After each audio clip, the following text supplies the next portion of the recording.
आज हम संत गुरु रविदास की कथा के 30वें भाग का वर्णन करते हैं।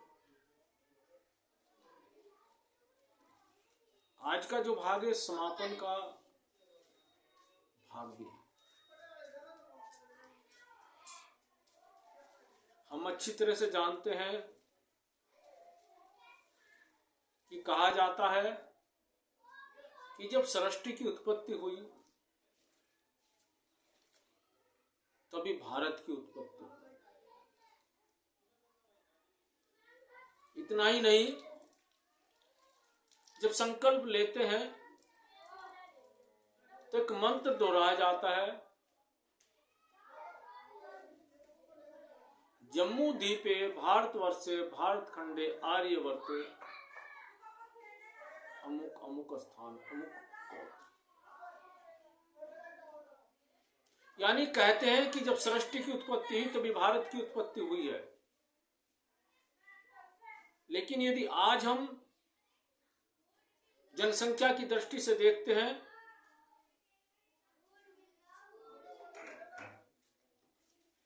तो जो अपना समाज है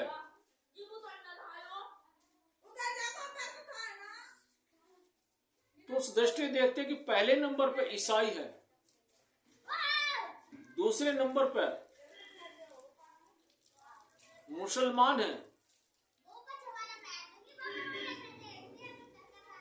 और तीसरे नंबर पर हम आते हैं। इसके आगे यदि और विचार करते हैं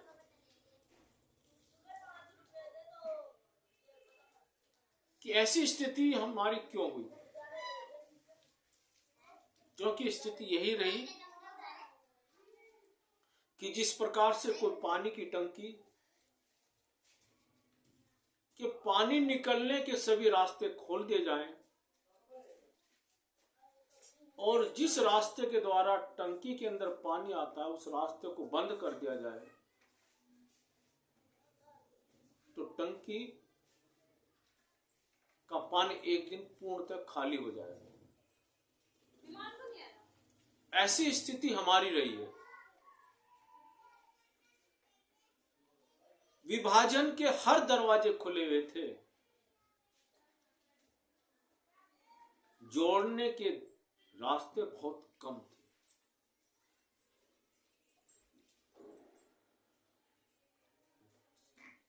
बंदियां लगी हुई थी, 7 बंदी थी, जिसके कारण जहां फायदे थे वहां कई गुना नुकसान भी हुए। इसलिए हमको विचार करना होगा कि जिस समाज के बंधुओं ने इस देश के लिए, इस राष्ट्र के लिए, इस समाज के लिए अंत से, प्रारंभ से लेकर अब तक संघर्ष किया है, संत महात्माओं ने, क्रांतिकारियों ने, देश के बलिदानियों के रूप में हम उनका सम्मान करते हैं। कुछ दिन पहले एक घटना घटी कि सीमा पर सैनिक मरता है, लेकिन जब गांव के शमशान घाट पर उसको ले जाया जाता है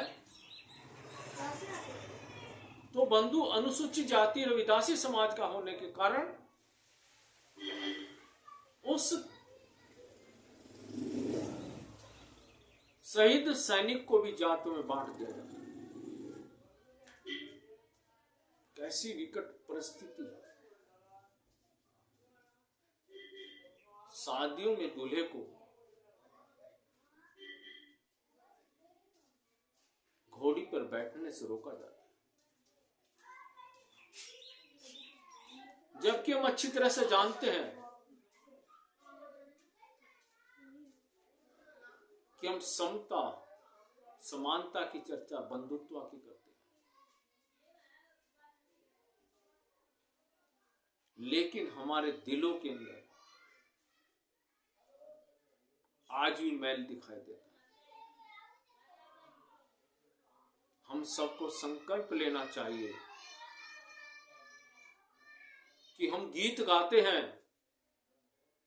सारे जहां से अच्छा हिंदुस्तान हमारा, हम बुलबुले हैं इसके, यह गुलिस्ता हमारा। कोई माला हमारे पास है, अगर उस माला का एक भी फूल मुरझाया हुआ है तो माला देवताओं पर नहीं चढ़ सकती, माला का कहीं प्रयोग नहीं हो सकता।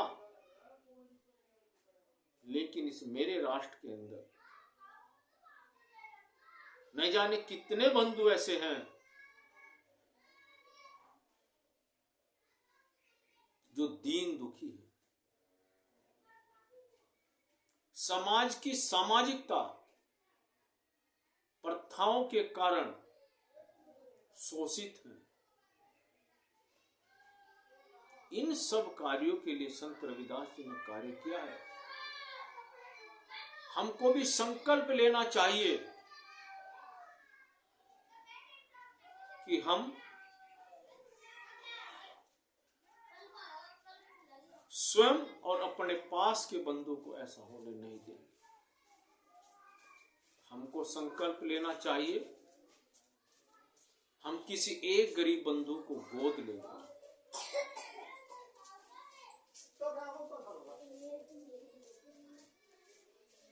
हमको विचार करना चाहिए, हम नवरात्रों में कन्या पूजन करते हैं, एक दिन कन्या को पूजते हैं, पैर छूते हैं, देवी मानते हैं, लेकिन उसके पश्चात हमारी क्या दशा।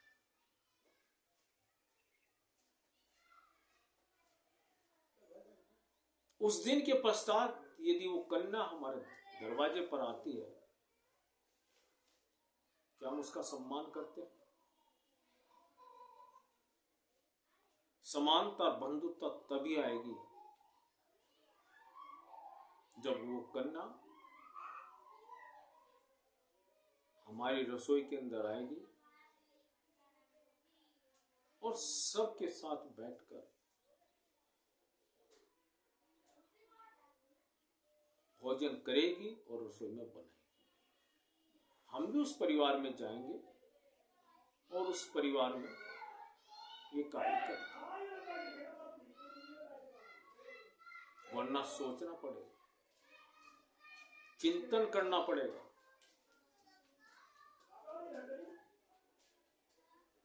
कि हजारों किलोमीटर दूर ब्रिटेन, जर्मन और फ्रांस से नन आती हैं, 17, 18, 19 साल की लड़कियां नन के रूम में मेघालय, अरुणाचल, आसाम, मिजोरम इन क्षेत्रों के अंदर जाती हैं,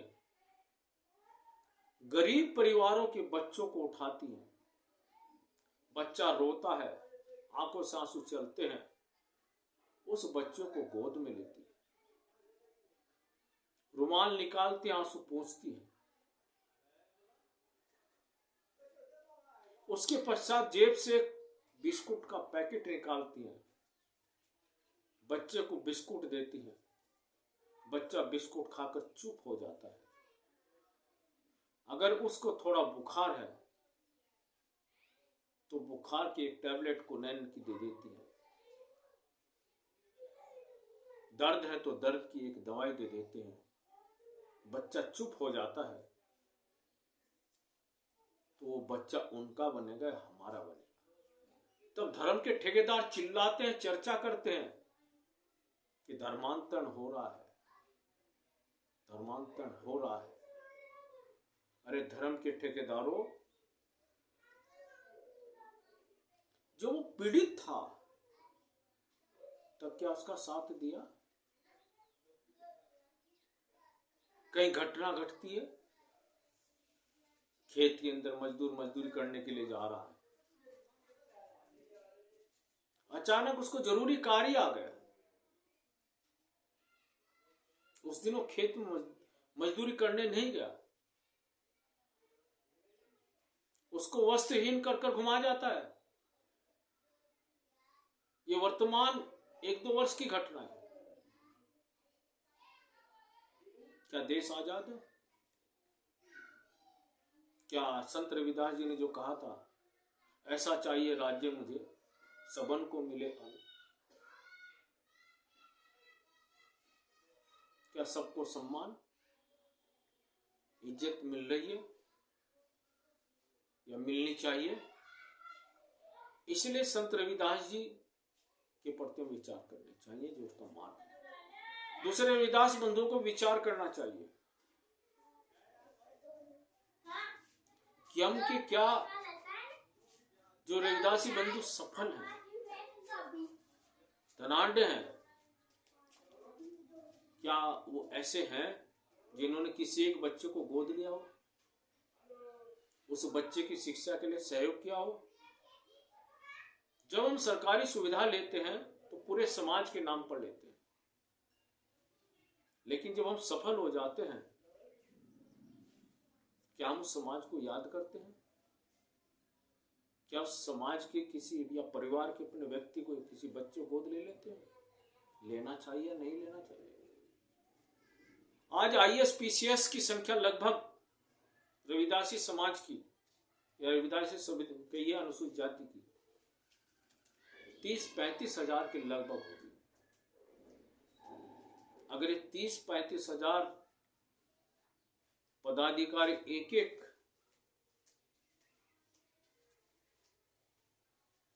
परिवार के व्यक्ति को गोद लेते तो 30-35 हजार परिवार सुधरते, लेकिन ऐसा नहीं करते। संत रविदास जी ने बुरे व्यसनों से दूर रहने के लिए कहा है, शाकाहारी रहने के लिए कहा है। क्या वास्तव में हम उस मार्ग पर चलते हैं? सभी बंधुओं को रविदास जयंती की शुभकामनाएं। रविदास जयंती आज है, लेकिन हम उसमें संकल्प ले, हमारे पास जो बुरे व्यसन है उनको छोड़ देंगे, तब जाकर संत रविदास जी के कार्य को हम आगे बढ़ाएंगे और कार्य आगे बढ़ेगा। शेष बंधुओं को भी ध्यान रखना चाहिए, जो चीज, जो बात भले शास्त्रों में लिखी है लेकिन समाज को बुरी लगती है, वो नहीं बोलनी चाहिए। क्योंकि आज व्यक्ति तर्क और तथ्यों के आधार पर जो सत्य है उसको स्वीकार करना चाहता है। जो दार्शनिकों के द्वारा, दर्शन शास्त्रियों के द्वारा कही गई है, तर्क और तथ्यता के आधार पर, शेष को आडंबर माना जाता है, उसका विचार करना चाहिए। संत रविदास जी कहते हैं कि जहां दूसरों के परिवारों की सफाई करते वहां अपने घर बार, अपने परिवार की सफाई रखनी चाहिए।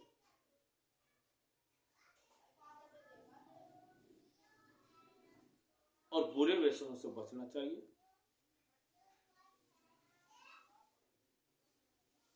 तभी जाकर संत रविदास जी का कार्य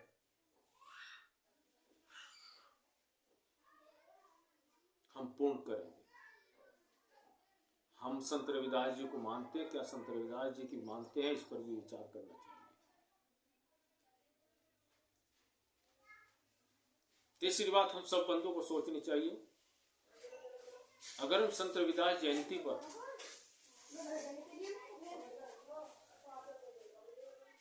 रविदासी समाज के बंधुओं को रविदास जयंती की बधाई देते हैं और रविदासी बंधु भगवान राम के जन्मोत्सव पर छत्रपति शिवाजी महाराज के जन्मोत्सव पर या कृष्ण जन्माष्टमी पर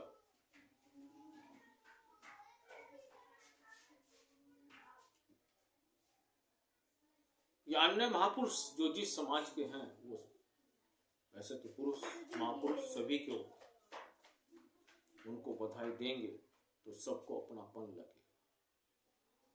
सभी महापुरुषों के फोटो चित्र हमारे घरों में होंगे तो आने वाले को लगेगा कि इस परिवार में सभी का सम्मान है। और इसी आधार पर आज IAS PCS की परीक्षा में भी एथिक्स नीति शास्त्र का प्रयोग किया गया है, ताकि सर्व समाज सबका और सबके प्रति दृष्टिकोण समान हो, तभी हम आगे बढ़ सकते हैं और वास्तव में तभी हम महापुरुषों के मार्ग पर चल सकते हैं। और इसलिए संत रविदास जी ने जो कहा था, प्रभु जी तुम चंदन हम पानी, वास्तव में ये बात सत्य कही थी। और संत रविदास जी की ख्याति कितनी बढ़ी हुई थी कि काशी के आसपास की 24 रियासत थी, संत रविदास जी 24 रियासतों के राजगुरु थे। उनकी विद्वत्ता थी,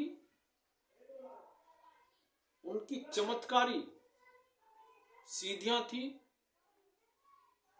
कि काशी से लगभग 1500 किलोमीटर दूर चित्तौड़ के अंदर भी संत रविदास जी का सम्मान था।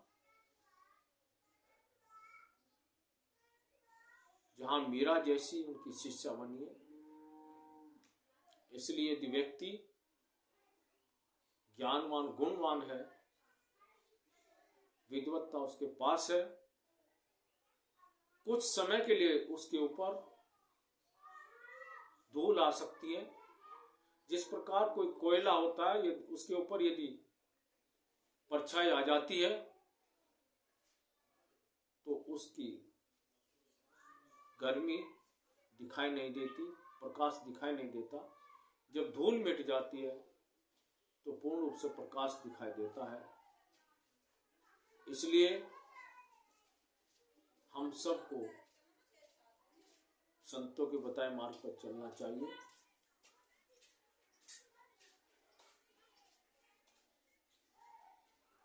और तभी सबको समानता, समता, बंधुत्व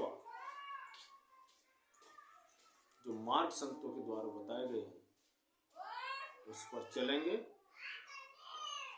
तो वास्तव में सफलता मिलेगी। इति श्री